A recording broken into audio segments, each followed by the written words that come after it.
নাহিদের বল যেন ভয়ে ছেড়ে দিচ্ছিল পাকিস্তান। একাই নিলেন পাঁচটি উইকেট। কখনো লাগছে গায়ে, কখনো লাগছে পায়ে। পেছন থেকে লিটন বললেন ওর হাঁটু কাঁপতেছে, রেপুটেশন ভালো না ওর। নাহিদও একের পর এক আগুন ছুড়লেন, শেষ দিকের উইকেটও তুলে নিলেন একাই। যেখানে নিশ্চিত ড্রয়ের দিকে যাচ্ছিল ম্যাচ, সেখানে নাহিদের বাজিমাত। নাহিদের দুর্দান্ত বোলিং নিয়ে আরও থাকছে প্রতিবেদনে। একজন বোলার নিয়মিত বোল করছেন প্রায় 150 গতিতে, তাও আবার মিরপুরের মাঠে।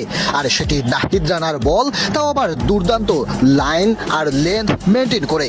আর সেই বলে হাঁটু কাঁপছে পাকিস্তানের এক ব্যাটারের। শুরুতে দুর্দান্ত খেলতে থাকা পাকিস্তান এক সময় এমন চোখ রাঙাচ্ছিল, মনে হচ্ছিল তারাই যেন জয় ছিনিয়ে নিবে শান্তকে অপমান করে। তবে সেই অপমানিত হতে দেয়নি বাংলাদেশকে। আর তার মূলে যিনি রয়েছেন তার অন্যতম নায়ক নাহিদ রানা। নাহিদ রানা পাকিস্তানের বিপক্ষে টেস্টে 5 তুলেছেন, তাদের ব্যাটারদের নাভিশ্বাস তুলেছেন। এরপর ঘরের মাঠেও ওয়ানডেতে বাজিমাত করেছেন এই নাহিদ রানা পাকিস্তানের বিপক্ষেও।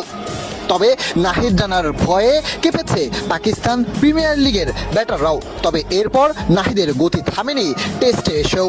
একের পর এক উইকেট তুলে নিয়েছেন আজ টেস্টের শেষ দিনের জমজমাট সময়ে। শুরুতেই নাহিদ রানার শিকার হয়েছেন শন মাসুদ।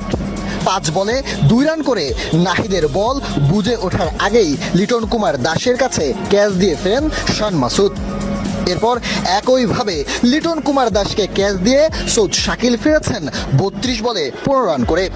তারপরে অভিজ্ঞ ব্যাটার মোহাম্মদ রেজন অবশ্য ব্যাট আর বলে সংযোজন করতেই পারেননি, বোল্ড হয়ে ফিরেছেন নাহিদ রানার বলেই। তার পরের ব্যাটার নোমান আলীও 13 বলে 4 করে এলবিডব্লিউর ফাঁদে পড়ে নাহিদের বলেই ফিরেছেন। নাহিদ রানা একে একে শেষের দিকের সবগুলো ব্যাটারকেই ফিরেছেন পাকিস্তানের, যা বাংলাদেশের জয় ছিনিয়ে আনার সবচেয়ে বড় কারণের একটি।